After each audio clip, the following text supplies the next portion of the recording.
Hi guys, I looked for a long time for a facilitation video for you, but in the end I decided to just record by myself. It's probably quicker. So what is facilitation? A facilitator, the word is facile, that means easy, and a facilitator is a person that makes a meeting easy. That is their job, and that is how and that's how they are defined. So you make it easy by helping people to stick to the time, to the agenda. You make it easy by making sure people are safe and there's like a power balance. So you make sure that everybody can speak and isn't bullied into being quiet or something like that. You make sure decisions are made and the goals of the meeting are met. And you employ tools to allow everybody to contribute to the meeting. So that's the role of the facilitator. When do you need a facilitator? Well, pretty much in any meeting, either informal or formally, you will have somebody like that. So that could be a team meeting, that could be a training session, it could be a community meeting, a board meeting, a project group like those that you are doing when you are doing your group project. You could have a conference, a political debate like they have on telly. There's somebody there facilitating how they speak to each other. There could be an online discussion, a support group for service users or people with mental health problems, and it could be a conflict that is being mediated. And for all of those kind of discussions, you need a facilitator. So there are different tools in the box of the facilitator, and some of them you will recognize from things that I might do in class or any of the other tutors, for example. So the tricks in the box are just whatever helps to get people to speak, to help people prioritize, to come to a joint vision, and to resolve what they're talking about in some way with an action plan, a recommendation. And the important thing for a facilitator is good planning. So you think about this in advance. How is this going to go? How are we going to do it? A good pace. Keeping the meeting rolling, making sure that it's balanced and not one person hogging the floor. And you have some good questions to help people think about what they want to think about together. So a good important thing is an icebreaker. Everybody should have that in a meeting, because if people don't speak within the first 10 minutes of a meeting, it's very unlikely they will engage later. So you might have some introductions where you're doing additional questions like a fun fact about you, or something that makes it easy, or something that prepares you for the subject. So if you're talking about good customer service, you might say, give an example of a great customer service you experienced, or something like that together with your introduction. People do things like human bingo to get people moving about and introduce themselves to each other, or finding a fun fact about each other. What is the best thing that happened to you this week? Is a good starter question. The show and tell we did the other day, that was a warm-up which got everybody speaking at least once in the session. There are different needs of different people. So there are some people who like talking. There are some people who are quiet. There are some people who like to think first and listen to others before they say anything. There are some people who are shy. Some people aren't shy.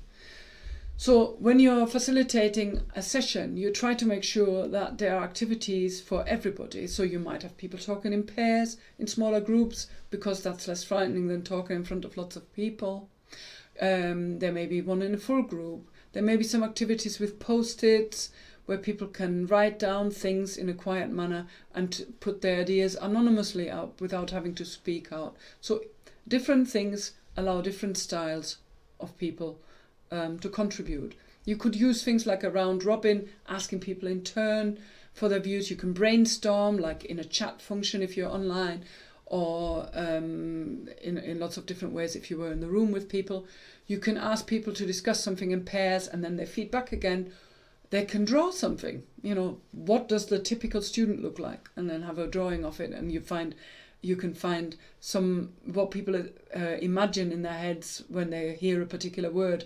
And you can then draw things like preconceptions or something like that, for example. You can use polls and questionnaires, just any way to get people engaged. So they are icebreakers, and the different needs. Then there might be some difficulties in meetings where you have one person who talks all the time, and doesn't let other people speak. So the round robin is a good way of getting around that. So you could ask everybody else first and take them last. You could compliment them and say, that's a really good point, and make sure that you let them know that you heard their point. So you write it on the flip chart or you write it in the chat so that you heard them, and you ask them to hear from some other people. There are the quiet mice who don't say anything. You need to find ways of making them contribute through post-its, anonymous, in pairs, in groups. Again, in the round robin, you might want to give them time to think first, so you warn them that it will be their turn, but maybe not use them as the first one that needs to speak.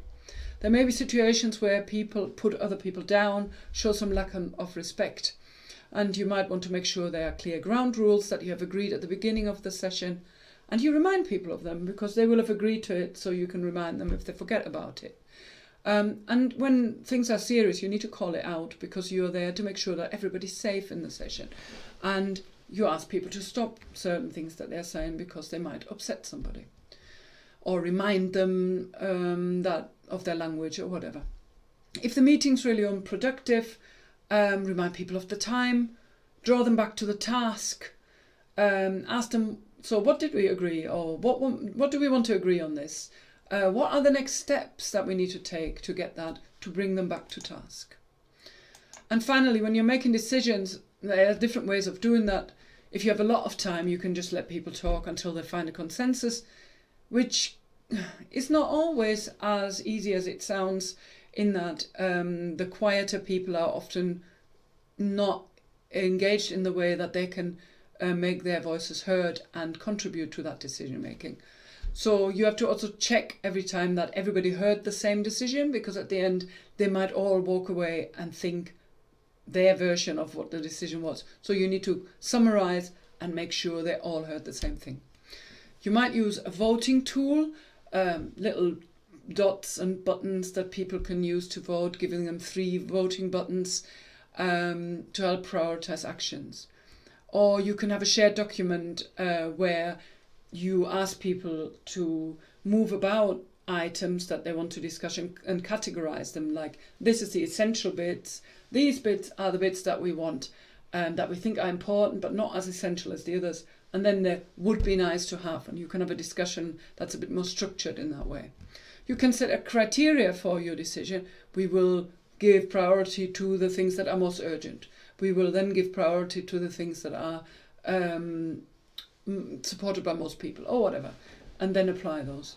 You can have a simple majority vote, not always the most democratic way of doing things, even though it seems to be, because minorities are overlooked, so that can be quite discriminatory to people who are maybe have a different view or a different experience. You can have veto rights. If something is important to somebody, they can say, I'm happy to do all of that, but not that bit. Works for the EU. And then you might decide, we only do the things that somebody's willing to do. So, only if you have a volunteer. You can make decisions in that way. That's quite a good way, because it means every job has somebody in charge of it. So that's the toolbox of the facilitator. I have some examples, not a lot, but just to give you an idea what a facilitator guide might look like. So here's one that I made for a discussion where you have time at the top, the total time and how it runs, the purpose and the activity, why am I doing this, who is doing what in there, all speak, introduction, and then the materials that I need for that, a flip chart, a pen, or what online things you need, what app you use, the link that you need for that you can put in the material column. And a lot of your lesson plans will look like this before I meet with you. And then there are support groups and the likes that are maybe looser structured, and they have just some sort of structure for themselves, like the solution focused meeting format we used to use for a staff support group, where we started off with the best thing that happened to you in whatever the last meeting was, best hopes for the meeting, sharing any good practice, then we might have a featured speaker, and then there might be a consultation where somebody brings an issue and says, this is what I want to talk about, they say what they want from this discussion, then the other group members ask them a question to clarify, and then that person stops talking and the group discusses their issue and they listen, and then they afterwards say what they take away from the discussion.